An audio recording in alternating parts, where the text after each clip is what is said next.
You're listening to the Angry Marks Podcast Network.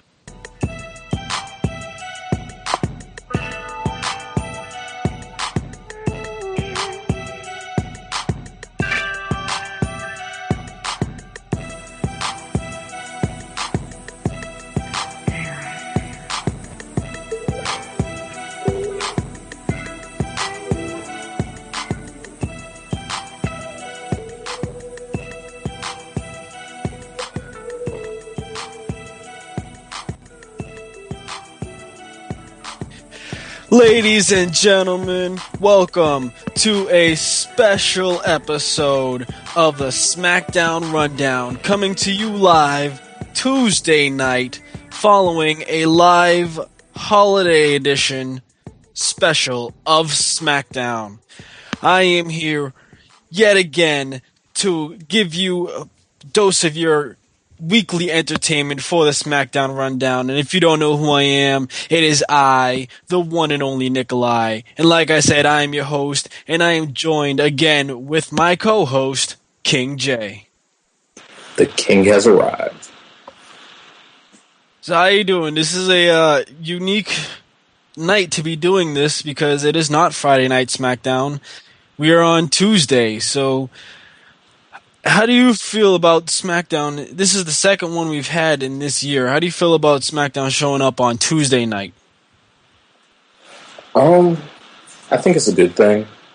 Like, they could do this every once in a while, or they could just move it to Tuesday nights, because that'll free up Friday nights for some people. Yeah, I like the way they're doing it. It's every now and then have a live Tuesday show, and it's cool because it's not all the time. It's just like USA and their 3-hour Raws. So yeah, we'll get more into the show, but first let me bring in a couple of guests that we have on the line. Like I said, we normally host this show on Fridays, but it is a special Tuesday show, and normally on Tuesday nights, you can hear Ring the Bell on the Angry Marks Podcast Network. But for now, we are going to bring in our guests who are normally hosting Ring the Bell. First, I want to bring in the lovely Sierra. Hello. Welcome back to the SmackDown RunDown. This isn't your first time on the show, and we definitely welcome you back. Yeah, I'm one every week now? Also on the line, we have Mike Poulin. Mike? Mike? No, why is my mic not working? I was getting concerned already. I think the crickets have taken over Mike Poulin's microphone. Oh, God. Can you hear anything? Yeah, we hear you. How you doing, Mike? Good. Good. Welcome to the SmackDown RunDown. And also on the line, we have the incomparable Seth Draken. Good evening, folks. Yes, this is a packed line. It's the most amount of guests we've had on the SmackDown RunDown so far. And definitely myself, King J, and our producer, Killer Kev, welcome you to the show. So with that all said and done, let me just go around the table and ask everybody. Mike, what did you think of tonight's episode of the holiday special of SmackDown? I thought it was okay. I like the fact that they're only doing this every so often and not every week. Yeah, it's like we were saying earlier. It's a nice change of pace every now and then. Seth, how did you feel about it? Very cheesy show. That would be the truth on this end. It was, but it wasn't too bad. It was harmless. Okay, we'll definitely get more into our thoughts and opinions on that. Sierra, how did you feel about tonight's SmackDown? I actually enjoyed it. My blood pressure didn't rise at all while watching it.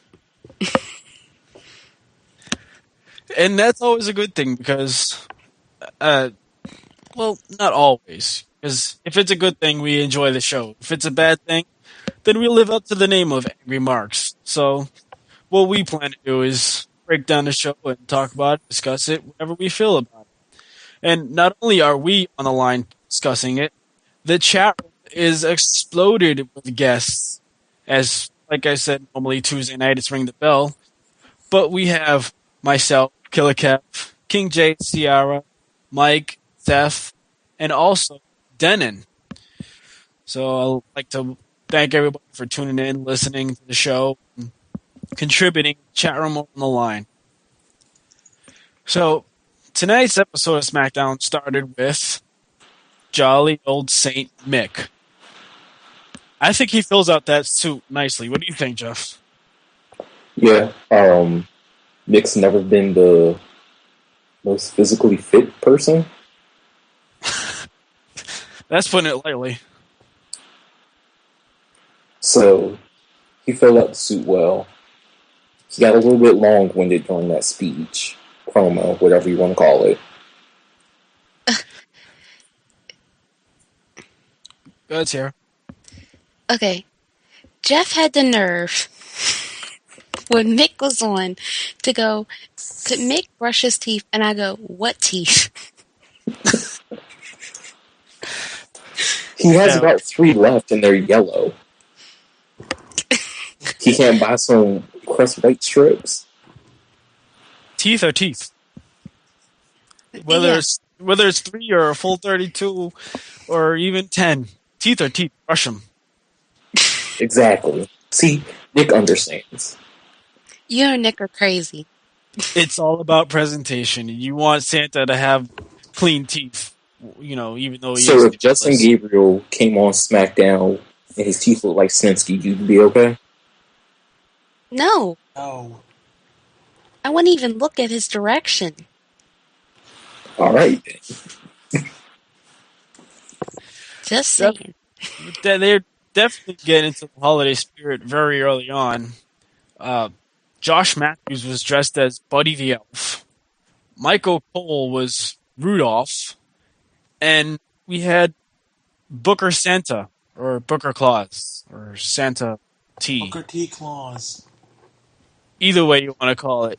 He gave a dreidel-sized spinneroonie, and Cody Rhodes had a problem with it. Now, people have mentioned before that all the other color commentators have been involved in matches. Jerry Lawler, Matt Stryker, William Regal, but not Booker T. And it definitely looks like they're heading in that direction.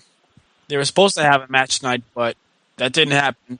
Cody Rhodes took him out, hit him in the arm with the Intercontinental title, and ran off. Do you think this is going to lead toward the match at TLC? No, they gotta do something with Cody, don't they? I mean, it would be logical the way that they're booking this angle to probably have a match at TLC. Now, my question, and I'll start with Ciara, is with the past feud between Cody Rhodes and Randy Orton, the title was not on the line. Cody mentioned on SmackDown tonight that Booker T will never hold the title again. Do you think that their eventual match is going to be for the title? See, this one's really just strange. When they were talking about doing this angle, I was like, okay, I don't like it, but oh well. And then he brings up the fact that Booker T will never have the title again. So I'm guessing they're going for the title on the line. I wish they wouldn't, but you gotta bring value back to that title somehow. Definitely. They have not done anything with it. It's been a while since he last defended it, especially since the feud with Randy Orton. It went nowhere. The title was an afterthought. It didn't even come into the picture. He didn't even use it to attack Orton with when they had a street fight. They used the mask, the ring bell, steps, or whatever. I mean, I almost thought Cody's the Intercontinental Champion. You know what? I actually had forgot that there was an Intercontinental Champion because there is no one a number one contender for the belt. There's no one challenging for it. I don't understand what's going on. Now, Seth, Do you think they're going to have a match at TLC or before that? I don't know. Honestly, this feud I really try to just ignore. But I think they'll do it before TLC, hopefully. It looks like that. I don't know. I really can't predict it at this point because TLC is 4 weeks away. Or actually, no, less than 3 weeks away. So we're getting closer to that pay-per-view. They're definitely going to start building towards it. But I didn't feel anything towards the pay-per-view from last night's Raw or tonight's SmackDown. What do you think? I think they're pushing some feuds. They're not necessarily pushing clearly towards TLC, but I think they're slowly getting there. They need to speed it up, though. Yeah, definitely. Because I hate when they start promoting a pay-per-view 2 weeks or even 1 week before the pay-per-view. So they have to speed it up, get their asses in gear, and figure something out. And what I don't want to see them do or see any of, whether it's a push towards the pay-per-view or whatever, is something to do with the Divas, because that was a complete waste of everybody's time. The only highlight was Alicia Fox was hot. No, let's just ignore them and move on to the next match, please. Easy for me to do. I'm so fucking over this shit. I wasn't even watching at that point. I was watching another show. I practically missed it. You know, I really don't want to do this, but I fought when they brought them out there. When they first brought them out there, they're all walking together as if they're all friends. Then they're having this match, and there's a pole in the ring, and I'm thinking, oh, well, the mistletoe is for number one contendership for the Divas Championship. No. It's to win a kiss against somebody they want to kiss. So I'm like, okay, this is pointless. You got women climbing a pole for some freaking reason. This match goes, hell, it didn't even seem like it started. Brie Bella wins. Wasting my goddamn time. Why? Because they want to push the Raw angle, her and Alberto Del Rio. Well, both the Bellas. Well, push that shit on some TV show I cannot fucking see. I don't want to see it on Raw or SmackDown. I just don't care. I seriously wanted to shoot a missile out of my toe and kill these bitches because it was so freaking retarded. Wasting my time. Kev's on the chat saying, women on a pole match, how could that go wrong? And I'm like, this ain't a stripper pole, buddy. God. But notice who was the first one to the pole. Yeah. Rosa Mendes. Really? I didn't even know she was there. I mean, I didn't see her. I didn't see Eve. I didn't see Kelly. I didn't see Beth. I am shocked that Melina Perez is not first in. She's not in the WWE anymore. Have pole will travel. Wrong Melina. No, Melina Rocca, a.k.a. Rosa Mendes. Yeah. Whatever her name is. But, yeah. It's a waste of fucking time. Yeah, and like you mentioned, the winner was not going to get a Divas title match. She won a kiss for any WWE superstar. And yeah, we've seen them talk to the Bella Twins talk to Alberto Del Rio backstage numerous times. So, gee, I wonder where that's going to. Well, yeah. Moving on. Well, to be fair, I read the results actually. Since I missed this match, that they announced the prize after the match was over. Yeah, that's exactly what it was. Because Foley said, oh, there must have been a misunderstanding. This whole match was a misunderstanding. The whole Divas division is misunderstanding. Seriously. Exactly. Moving on. I bet you were excited to see Justin Gabriel on TV again. Yet he doesn't have an entrance. I don't care. I just like looking at him. Well, he white beater. Yeah, what is with this putting my husband's in matches with Jinder Mahal? what's with Ted DiBiase being in a feud with Jinder Mahal? Why didn't Jinder Mahal leave when Tall Non-Talking Tree left? I actually get why Ted DiBiase's feuding with him. I do too. And Jeff, we'll get to that non-talking comment you just mentioned a little later. Why didn't Jinder Mahal just go sign a contract to play basketball in China? You think they're going to allow him over there, please? Well, they do allow wife beaters over there. In China. No problem. And India? Oh my goodness.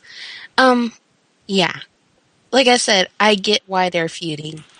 Rich person versus rich person. One wants to be with the commoners. One wants to be in the upper crust. Having a feud makes sense. Well, it's also the thing of, which is kind of funny to me, because they have gotten away from this crap since with Jinder Mahal. Jinder Mahal is supposed to be has all this money. That's all he cares about is his money. His family's rich. You remember the whole storyline where he's beating hell like Holly's sister and she can't divorce him because of the money and blah, blah, blah. Okay, they're building Ted DiBiase as he has all this money. His father's $1 million man. Ted doesn't want any of that money. He wants to be himself. He wants to make a name for himself. And like Cole said last week, that is the stupidest thing ever. Why don't he just use the money? But Jinder Mahal's like, you're stupid. You have all this money. You're better than these peasants. Why don't you act like it? And I guess that's why they're feuding. And yeah. And here's the thing: I think people uses money. Where the fuck did that get him? Nothing. An ass kicked by Triple H and Orton. That's all it got. Well, they're definitely doing something with him now, especially since he started this DiBiase posse deal. So I think they want to put him into the spotlight some more, even if it is a minor feud. It's something, you know? They're giving him something to do. They're putting him in matches. They're putting him on TV. Hell, he came out tonight during that match with a Santa bag and was tossing gifts out to the fans. And they were cheering. Yeah, he's becoming a big superstar, and I think it's a little late for that. No, it's not. I mean, at least he's getting it his is, chance. but it isn't. It's WWE rewarding people for coming up with their own ideas to get over, and that shows initiative. So WWE's all for it. Yeah, it's that, but I don't think, like you were saying, Nick, it's not too late for him to try to get over or actually get somewhere, because they could have had this guy sitting around as long as they let Carlita sit around and not do shit. Hey, Mark Henry took around for 15 years. Yes.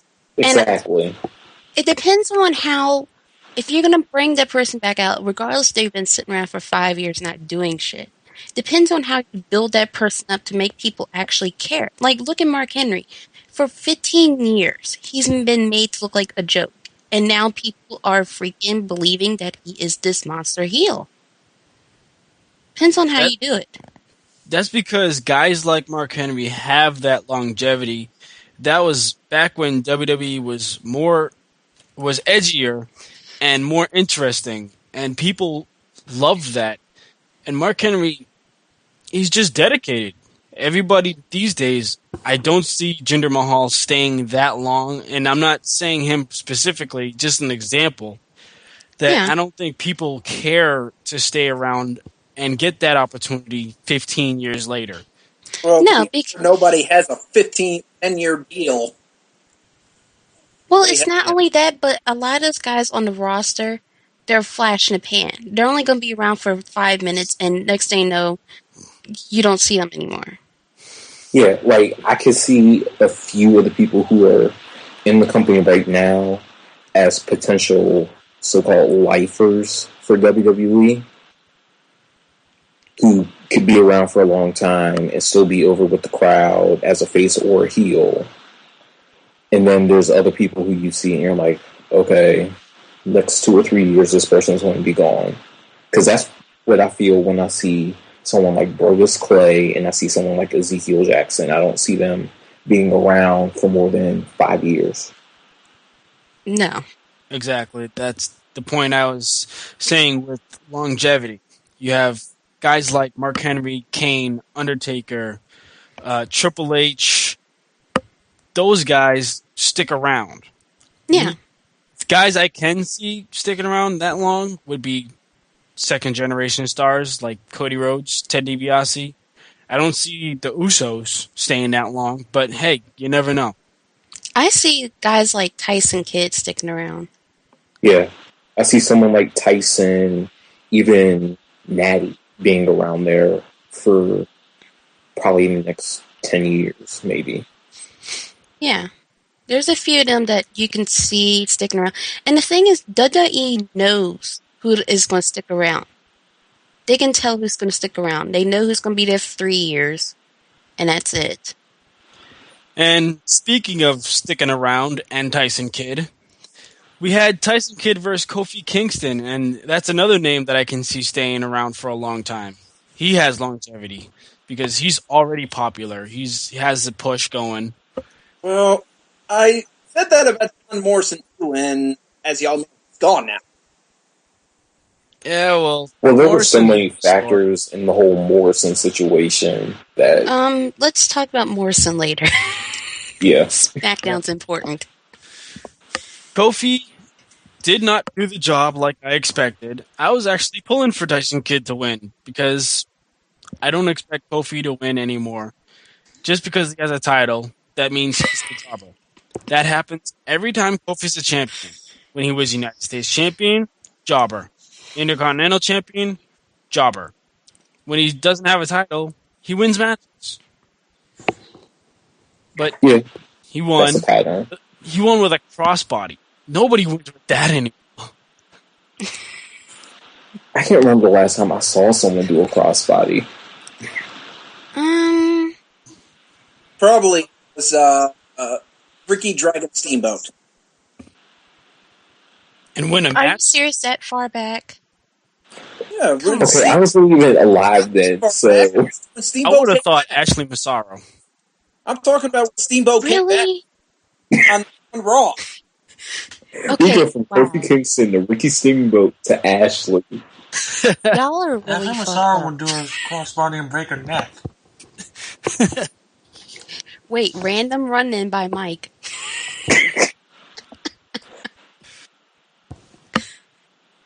I just like how you guys transition from Ricky Steamboat to Ashley Massaro.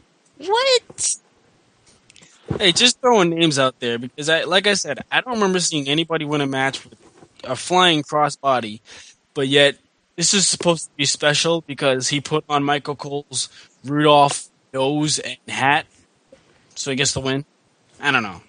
It's That whatever. was ridiculous. Yeah. Anyways, moving on. Skipping the backstage segment till the end. Was Kofi Kingston making fun of Michael Cole, saying, "You look ridiculous in that," then putting the damn thing on. Yeah, exactly. So he calls someone ridiculous and then puts on the ridiculous costume. See why I divorced him? I don't blame you. Well, did you divorce Randy Orton yet? Because he was in a match. I was never married to him. He was side piece. That's Cream's husband. Yeah, I know that's her husband. That's your side. It's okay. I'm trying to get this whole thing figured out with you and your men. It's only like 3 now. Well, Randy Orton was in a match in a quote-unquote Miracle on 34th Street fight.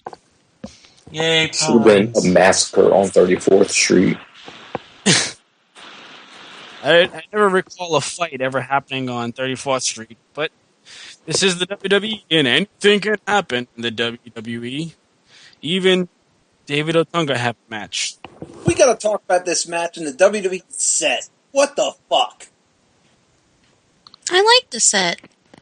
I was glad they destroyed it. You know, I make fun of Y'all are teams so that make wrong. stupid sets like That was this. fine. I'm gonna have to make WWE on this one. You remember TNA stupid set when they did the Christmas episode? No. Barely. the barbed wire Christmas tree. No. When the hell did they do that? They did it. They had a Couple barbed years ago wire now. Christmas tree and presents. It was like a freaking street fight, and you could use the barbed wire tree. Well, WWE's not going to do something that stupid. No, but they'll throw a present at on Dave Otunga and make him sell like it was a steel chair. Hey, it was funny because I hit him in the back of the head. Box it. This was a fun match. I liked it. It didn't do anything. The only important part was Wade Barrett running down the ring and attacking Randy Orton. That's the only thing it did, and it pushed in their storyline, and I liked that part. It all played out well together. They made you think that he cost Orton a second match in a row, second night in a row, but didn't happen. There's no way Otunga's going to get a win over Randy Orton. I do like that Otunga. Orton got his ass kicked by Wade Barrett, and Orton can still beat up David Otunga. I 'Cause forgot Who was Otunga really was going to put employed. him over, like, at this point? Really? You know, I would actually like to see a match of David Otunga versus John Morrison, see who's going to lose. Now see. Now why you do that? This was me. I had to. You're just evil. Maybe we can have David Otunga versus Mike McGillicuddy on Who Wants That Stupid Music. McGillicuddy has his own. He gave up. Oh, he did? I didn't know Yeah. that. Yeah, I've seen it on Superstars. Wait, who? My fucking Mr. superstars. Perfect Son, the one who never gets seen on television. Oh yeah, I would like for you to move on. Anyways, they did destroy the set, which had a bunch of Christmas trees and presents and wreaths and more Christmas trees. But, bottom line, Randy Orton got the win. Wade Barrett got some attack on him just to improve on that storyline. That's all we really needed. No comments? Nah, sorry, I was just stomping on a cricket. What the fuck is going on with these crickets? I don't know, but someone better let us hosts know that a cricket is going to join on to the Angry Marks Podcast Network. I didn't know the cricket had something to say. I didn't know crickets watched SmackDown. He didn't. He was just annoying the crap out of me. There it is. You didn't kill him. He didn't kill him. Hold on, got he has 9 to say lives. his piece. Let him say his piece. Go ahead, speak, Mr. Cricket. Oh, word, that was your favorite part? I didn't like it either. Oh, I know. Jiminy Cricket. Yeah, he just said he does not agree with Hornswoggle winning a Battle Royal. I concur. That's all. I concur. You know with what? that. My cricket, because it's not on my shoe. He's still talking. Yeah, I know. It was The some cricket- bullshit. Yeah, I I agree. know it was a shame. Duct tape? Are you serious? Really? Duct tape? Yeah, where were you, Dave, with the duct tape? See, even the cricket agrees. We could have used duct tape for this match. Close my eyes because this was just a train wreck. You know what? This whole match, they were building up to it the entire night with the segments of Hornswoggle at the tree making a wish, and Caitlyn goes, "Oh, you wish to be taller," you know. And then the whole night he's sitting on Santa's lap and he's trying to make a wish and he can't talk. Keywords, he can't talk. Right, and that was... We finally figured out what he wanted because the winner of the All I Want for Christmas Battle Royal was to get their wish granted by Santa Claus. Yep. So basically, I want to point something out. I got a little rant about this Battle Royal. I mean, Sheamus and someone else, whoever it was, Tyler Rex, I think, they leave the ring under the bottom rope or through the ropes, which is not an elimination. They fight outside the ring, and then everybody runs out and attacks Sheamus. Hunico, Jinder Mahal, Heath Slater. I mean, why would you just not let them fight it out? And then they beat him up, and they all get back in the ring. Because they all want freaking Hornswoggle. And then this is the thing that bothered me with that battle. Hornswoggle's in the ring, and then they crowd around him. It just looked so wrong. It looked like a gang beatdown, and I was just like, come on, seriously? This is just ridiculous. This is the company that wants you to be a star, which I just thought immediately, and I thought, be a star instead of actually be a star, but the letters B-A star. I was like, who the hell is this B.A. Star? Is it B.A. Baracus' cousin or something? Yeah, I think Mike was saying something. What'd you say, Mike?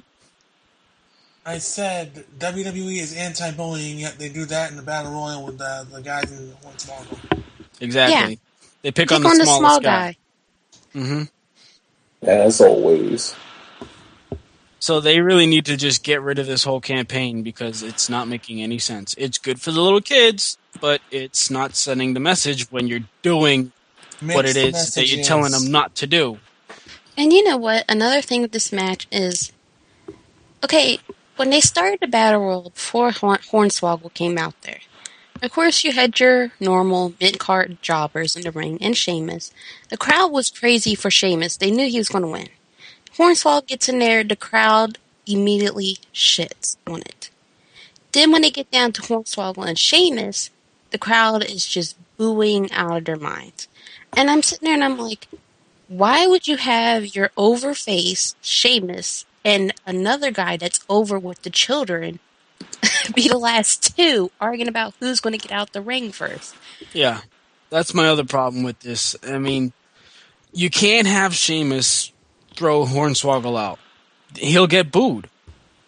And that's the problem with the final two. Sheamus either. Exactly. You have two over faces. This was terrible. And I have one other thing to say. I had a different idea what Hornswoggle was going to wish for. I thought he was going to be tall, and then they get another fucking actor to be Hornswoggle. I would kill you if that came true. I have one other thing to say.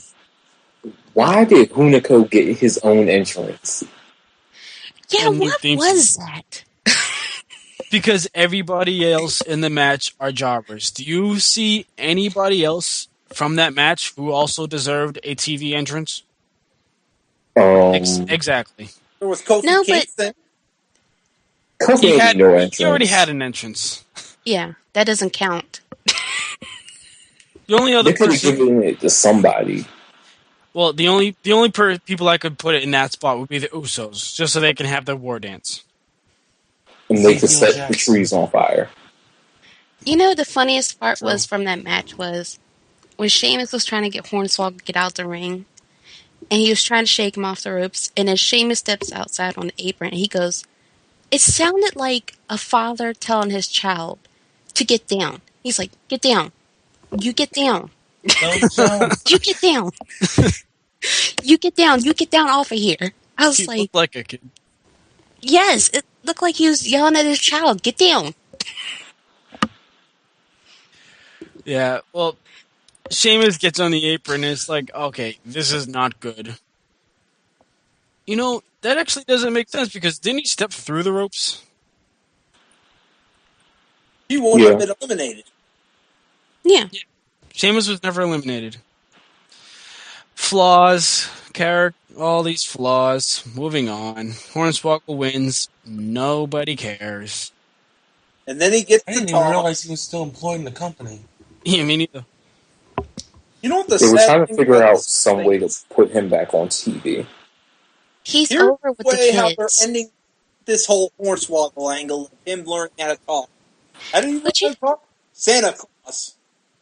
But you know it, seriously, with him talking, when they did that whole thing, when he went back there and he wished to talk and he started talking, and I'm like, wait, a few months ago when we last saw Hornswoggle, he was fucking talking. I'm not lying. He was talking clear English. Well, like nothing was wrong. Well, we're supposed to forget about that because this is Christmas. He gets to sit on Santa's lap, and his wish was to talk, and all he needed was a hug from Santa. And he goes, thank you, I can talk, Bellas. And then forget about it next week. Grandma! Excuse Grandma, yeah. And then he got the trade excuse me's with Vicky Guerrero, which I thought it was funny after the fact. Just during it, I was kind of annoyed. I was thinking Hornswoggle sounded like Link from Legend of Zelda. Well, excuse me! So the funniest part is when he went up to Dusty and Piper. And he's like, I can talk. And Dusty's like, well, it's a miracle. And Piper's looking at him like, are you fucking kidding me? He's like, why am I here? Why can't he be on I'm commentary? getting paid. Why can't he be on commentary? That actually brings up a question I want to ask everybody, and I'll start with Mike. What out of all the backstage segments with the holiday party, what was your favorite? I guess the last one. The Hornswoggle one? I wasn't really paying attention to any of them, so. Okay, Seth? The Daniel Bryan one where he talked. Okay, I like that one too. And prepared. All right, Sarah, what was yours? The one where Goldust appeared. All right, King J? The one after Mick Foley walked in and Dusty and Piper realized that they had drank a little too much. I like my favorite. Well, my second favorite would be when Goldust appeared in front of Dusty Rhodes, but it was and the his last Christmas sweater. yeah, in a wig and a hat. But my favorite was when Mick Foley showed up after Hornswoggle left, talking and everything. He showed up and said, "What did I miss?" And everybody just looked back and forth at the empty Santa chair, back at Foley, and Goldust in the background just shouts, "It's a miracle!" I miss Goldust. I did too. I do too. I And my other seriously I like the favorite, Tai Lung Oksana one where they show the girls at the end of it. Oh yeah, yeah. oh yeah, and they were Why are like, we here? exactly. My other favorite one was when Mark Henry told off Teddy Long. Oh, God. That was hilarious. See, if Oksana doesn't give him a heart attack, he's just going to die from fear of Mark Henry. Yes. I mean, it was Because just they like, go in one of them directions. when Mark yells, it's like, God damn. Okay, I'll go. Yeah, you want to move. He's like, he's basically told Teddy Long, what you need to do is leave now. See, I'm paying Mark, and when he yells, I'm like, okay, I'll give you some extra. Just stop yelling. It's very angry. That leads to our main event match of the evening, which was Mark Henry versus Daniel Bryan for the World Heavyweight Championship inside of a steel cage. This was match of the night, in my opinion. You think so? I don't know. What do you think, Mike? How did you feel about this steel cage match? It was okay. All right. Why do you think? What was your opinion on it? Give some examples. I only saw the last couple minutes, but I liked the token brawl on the cage while Daniel Bryan was trying to escape. Yeah, you're going to have those. Seth, why do you think this was the best match? Well, I think the whole setup and everything, with Mark having an injured knee and then being able to World Strongest Slam, just being able to pop it out of nowhere, and Mark took a lot of beating. All right. Sierra, how do you feel about the match and why? Well, one, I had interest in this match because Daniel Bryan's my fiance. Two, I forgot to ask you guys this last week. When did they start calling Mark Henry the Grizzly Bear? I don't even recall that. I remember when they called him Silverback Gorilla. Yeah, I remember No, that. they don't call him that no more. I think Booker started it.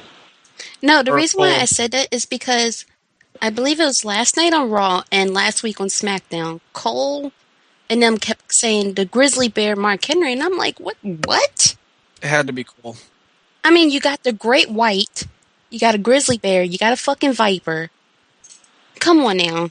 Now they're just going to start calling Justin Gabriel the Cape Town Werewolf, and then we'll be all set. Well, they do call him that, and he thinks he's a werewolf. Yeah, he does. We're gonna work our way up the animal kingdom. I like this match, though. I want to see more of them do something more together. I don't know when they're I going want to to see them build it up a little more. Yeah, I don't know if they're still going with Bryan cashing in his title at WrestleMania or what, but I like it. It's interesting. It's something different. All right. King J, how do you feel about this match and why? I agree with Zeph. I think this was match of the night. I think Tyson and Kofi had potential to be match of the night, but that went far left. But this match was good. It let Daniel get some offense. And A lot of offense. He got a lot of it. Yeah, he did. And that impressed me. Because it played up the whole Mark Henry still being injured. He did some damage, but it was a good back and forth, and you didn't know which way it was going. So as a fan, I really appreciated that. And like Cedar said, I want to see this build up even more. Because they did something on WWE.com where Daniel Bryan said that he wants to cash in his Money in the Bank at WrestleMania. But right now, his main goal is making sure that Mark Henry loses that belt one way or the other. Well, as for me, much like Mike said, it was an okay match, but when you compare it to the rest of the matches on SmackDown, it was the best match of the night. Now, when it comes to Mark Henry and Daniel Bryan with the feud, this might be the better match of them all. I really can't recall the other ones. But this match just kind of dragged on. It was slow. And they played to the cage only once with the attack. But with Daniel Bryan constantly trying to run out, made sense. Because he's faster, healthier, more agile. And Mark Henry pulling him off and limping to the door made sense also. Now, with the end, it didn't make sense with Henry climbing the cage, but it was only just to set up the end with Mark Henry hitting the world's strongest slam from the second turnbuckle. That was the best spot, the best part of the match, and Mark Henry retains that way. And you know what the good part was? Cole decided not to be heel and legit announce the match. I like that too. I didn't even notice that. Yeah, Cole didn't say anything bad about Daniel Bryan during that whole match. Good. No. Yeah, it's about time. Shut the hell up. I'm tired of everybody picking on Bryan. Yeah, me too. I just think it's getting old. Like, okay, no one believed in this guy because he got fired for choking somebody with the tie, and he lost every match on NXT and all this stuff. Like, come on, like, if you want the crowd to get behind him, everybody has stopped picking on him and actually try to get behind this kid. Well, it was a good match for Daniel Bryan. He got his first official world title match, as far as I recall. But it looked, it played out well. Daniel Bryan tried the label lock, didn't work. So he switched it to the ankle lock. And I loved the way he did that. Unfortunately, they didn't really build suspense with that. Mark Henry kicked him off fairly easily and quickly. If he had held that on for longer than 60 seconds, I would have been happy. It would have looked more menacing, would have made the believability of him possibly tapping out Mark Henry. But for what it was worth, it was good. Wasn't great. It was good. Yeah. So, with that being said, there really isn't much else to continue with SmackDown. That we basically covered all the bases.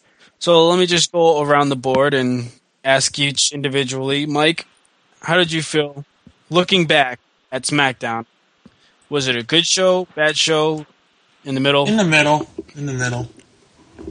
Okay, Seth? I'd also agree it was okay, and honestly, sadly, it's going to be best for WWE right now. Going by how this year's gone, that's actually a good thing.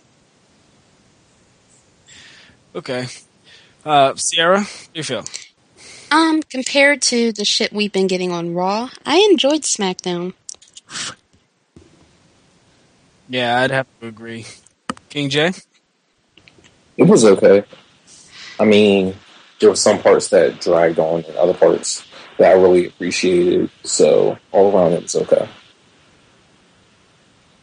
Okay. It's around the board, pretty much in the middle. I think last week's SmackDown was a little better, but tonight was simply just a fun episode. It was the SmackDown Christmas special, or, to be politically correct, holiday special. You know what? Speaking of this one thing I forgot to mention, I don't know if Piper has never seen Santa Claus before, but is it me that every time he saw Mick Claus, aka Santa Claus, he got so overexcited? He's like, Yeah, he Santa did. Claus! He's like, oh no, Santa Claus, the guy with the hair on his jaws. Piper, really? I don't He know was how drinking much before the eggnog show he started, had. apparently. He got a little excited. Yeah, it was just a little too much for me. They seriously need to put him and William Regal on commentary together. No, because that would Yes. be the match. They don't even have to commentate on matches. I don't care what they talk about. I would just sit there and be amazed. I like Regal on commentary. I don't know why they don't use him more often. They need to put him on SmackDown and replace Booker T. Oh, God. Yes. At least Booker T was gone for most of the show. Yeah, that's the only thing we didn't mention. Booker T was not on commentary at all the entire night. Yeah. I didn't even notice. Yeah, we had him in the beginning segment before Cody Rhodes taunted him and berated him, and then he was attacked backstage, and that was it. No Booker T on commentary at all. And then when Hornswoggle got his wish of talking, Cole goes, wow, Booker should go back there and get his wish so he can speak clearly like Hornswoggle. That was funny. Yeah, he says Hornswoggle talks now, and he's already better than Booker. Yeah, it's like, wow. Well, it is true, sadly. Yeah, it's true, but it's just crazy how they are just so upfront with it. Like, they just don't care. But Booker T did have the line of the night at the beginning of the show saying, I don't want to throw hands, but don't think I can't handle myself. Yeah, I was like, come on, Booker, now. Why you gotta go there? They're definitely leading to Cody Rhodes, Booker T at some point. We thought we were going to get it tonight, but we'll see. We'll see when it happens, how it happens, who will win. Let me just get predictions before we end this part. Between Cody Rhodes and Booker T, who would win? It's got to be Cody. Cody. If they don't put Cody over, then there was no point to the feud. I say Cody because there's been rumors of what it's leading to.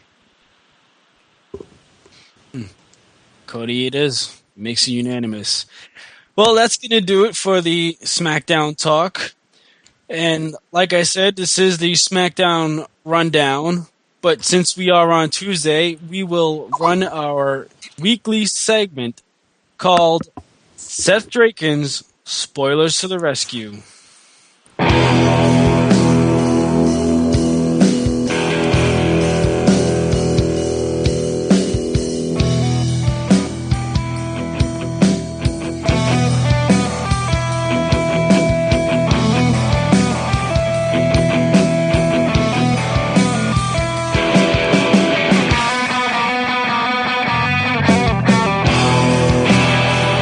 Tuesday night, we hear this segment on Ring the Bell.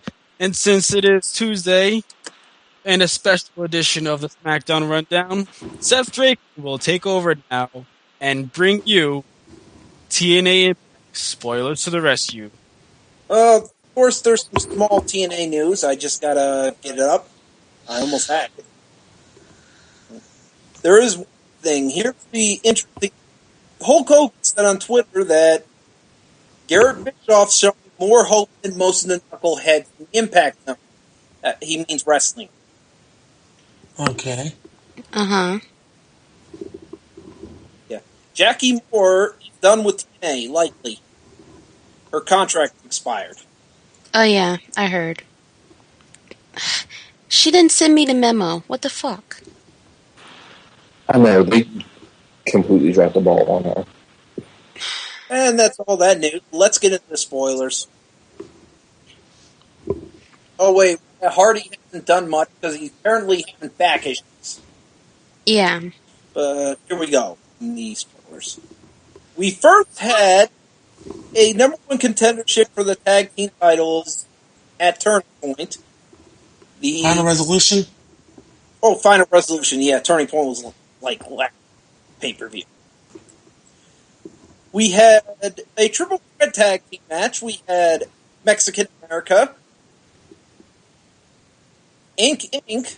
Surprisingly, Neil has gone yet.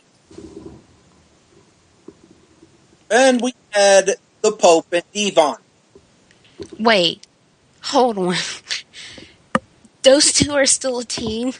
I was waiting for that. What? And guess which team won?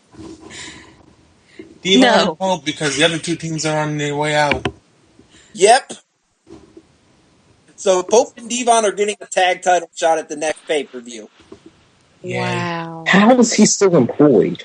Let's just throw people together. I'm seeing all 6 of them in that match, but anyway, or at least 5 of them. See, that's why I don't watch the damn show. Fucking bonkers. Then we had Sting come out and call Bobby Roode out. Sting talked about what Roode did last week and says he must face the consequences. AJ Styles then comes out, and then so does Hardy. Sting then announces that tonight it will be a triple threat match between Styles, Jeff Hardy, and Bobby Roode. Non-title, of course. Of course. We also then had Austin Aries come out. And he's talking about changing the X Division. Aries says he needs some new competition, but out comes Kid's Cash. Aries also first Cash a title shot. They shake hands on it and start brawling. What a shock. So, did either of them turn face for this, or are they both still heels? Still healed. Heels. Of course. And it's for the X Division belt at the next pay-per-view. So, Should be a there's that. fine match. Yeah. Mickey James beat ODB in a street fight. Should be who? ODB. ODB. Okay. She's I still know there? exactly what you're thinking. ODB's there? Yeah. Yes! We Oh. just don't see her. Just like Jacqueline. Jackie's there too? She was. Well, now her contract's expired. They're But the invisible bitch has women. been there for 3 months and we hadn't seen her but one damn time. And yet Jesse Neal is still there. Not for long. Right. See, he's going to leave, and then Christina Hernandez. and Shannon are still going to be there. We then had a TV title match. It was between Robbie E defending his belt against Rob Van Dam. Oh yeah. Robbie E versus Robbie V. Robs. Eric Young and Daniels both interfered in this match. Daniels hit RVD with the Angel's Wings, and Robbie E gets the victory. Huzzah. So yes, if you heard that right, Robbie E pinned Rob Van Dam. Wow. Anyway, They are really pushing this Robbie E guy to Seriously. somewhere, and I don't know where. Hopefully off a cliff. Yes. His gimmick went off a cliff a long time ago. Yeah, like, can his contract expire instead of Jackie? That's why I voted him as a turkey this year, because he is pushed for whatever reason. Jersey Shore, man. No. the hell with Jersey How Shore. much love we I don't- were given to Knockouts for not being the freaking divas. Oh, God, don't get me started on the Knockouts. We had a backstage segment with all the Knockouts washing a car in bikinis. You know, let me point something out. I tuned in to Impact last week For during fuck's that sake, so did I. That shit. during that 6 knockout tag match or That's the lingerie thing. Tell me why it did nothing for me. I did not even get interested. I changed the channel, and Well, I Velvet think had they're more hot. clothes on than she normally does. Okay, this is the funniest thing about last week's knockout match. Okay, it was supposed to be called something in your thong. They were Thanksgiving supposed to come Dawn out. Thunder. Yeah, they were supposed to come out there in their thongs, and none of them came out there in their thongs. Katie Lee, I don't know what the fuck she had on. I don't think she knows. She was pale as shit. Angelina Love, Brooke Tessmacher, and Tara, they had on the least clothes, and the crowd was not even cheering. Velvet Sky comes out there with the most clothes on, and they're cheering for her, and I'm like, what the fuck is going on here? Velvet Sky He's has passing more out the clothes drugs to on this than she crowd. usually does. Okay, That's here's my saying thing. something.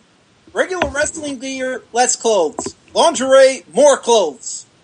Here's my thing. Tara had an issue saying that she left the other company. She doesn't want to wrestle in her lingerie. Chick, that's what you wrestle in every week.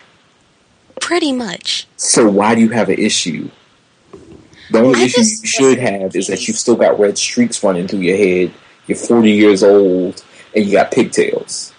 The thing I have issue with this whole thing with the match, like, okay, I understand TNA is making Karen Angle, she's in charge of knockouts, she's gonna make them do what she wants them to do, but in a way, it's so fucking degrading because all these years they've had this knockout division, even when they had two damn girls with Trinity and fucking Desire. Tracy.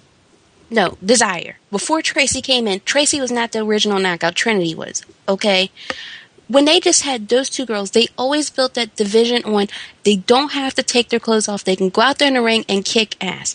Then, last week, we got them out there in their underwear wrestling, and I'm like, wow, what am I watching, Raw from 2005?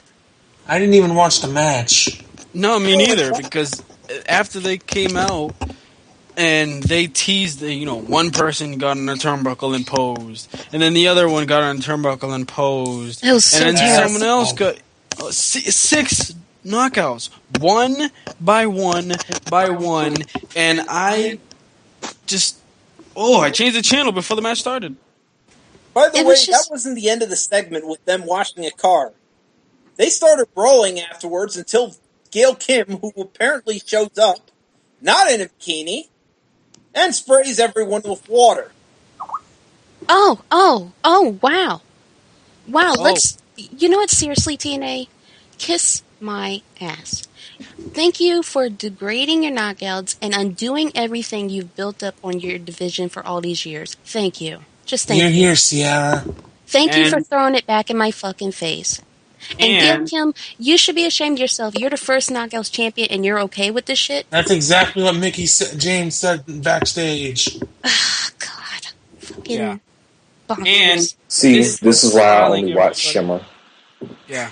And not only are we complaining and ranting and bitching about this, we also have someone else who has joined us on the line, and that is the incomparable Cream. Hello, everyone. Hello. Yeah, I want to rant about this whole bikini thing with the divas. That's the only reason why I called in. I think it is the most disgusting display of misogynistic retardation I have ever seen. That is unbelievable. Like, if you really want to degrade the divas anymore, just throw some poles in the fucking ring. Shit. This is They could borrow them ridiculous. from WWE. Like, are they really trying to go in the footsteps of TNA? Aren't they doing stuff where they had to go out into the ring in lingerie? Like, oh wait, I thought you were talking about WWE. I mean, it's disgusting. I was just reading that segment. I was like, crap. I know this is going to get a lot of people pissed off. Especially me. I knew it was gonna. See, they do stuff like that, and then people like Rosita and Sarita, who really have nothing to do, have like no involvement with the rest of the knockouts, don't get used in the actual match. That's what makes me mad. I agree. You know what? The whole TNA aspect of showing your tits and your ass and whatever. Okay, I got over this lingerie bra and panty shit when WWE used to do it every freaking week. That got on my nerves because I was like, why can't we see women wrestle? Why do they have to show all their body? Why can't they just go in there and kill each other? TNA, from the very beginning, was against that. And now they're like, fuck that. Let's have them come out there in their underwear. I guess they're trying to get Karen Jarrett to be like ultimate bad guy. She's breaking the code. Yeah, I can understand it, but it's just so... Come on. I mean, she can do something worse. I mean, get the girls fired or something. Don't make them Karen out there in their Jarrett. underwear. I mean, first of all, Eric Bischoff was there, and he didn't do that crap. So you're telling me Karen Jarrett is a bigger sleazeball than Eric Bischoff. I cannot stand Karen Jarrett. But you know what? As I was talking to Mike a couple nights ago when we were talking about this match, this goes back to the whole thing with Hulk Hogan and Eric Bischoff said when they first came to TNA that the girls are only there as eye candy. They don't believe in women wrestlers. The reason why we had the beautiful people beat every fucking knockout in that division for 2 fucking years. Because they didn't want the girls in there wrestling. They only looked at how you looked. And it's complete bullshit. Yep. See, back then, it would have been okay for them to do something like that. Nowadays, it's like you have all these credible women wrestlers. Let them do something. Well, sorry to take over the segment from Seth, but just to finish off this. The knockouts, I find some of them good looking, but when they do shit like this, and I echo the same thing that Tara and Velvet Sky were saying last week. They were doing so much better in TNA than WWE because they were in bra and panties and lingerie stuff, and they were doing more wrestling in TNA. Now they've gone back to it. They've reverted back to their old roots, and it's all just piece of shit show. So continue, Seth. Well, we had one more segment after this. Actually, it's the main event match.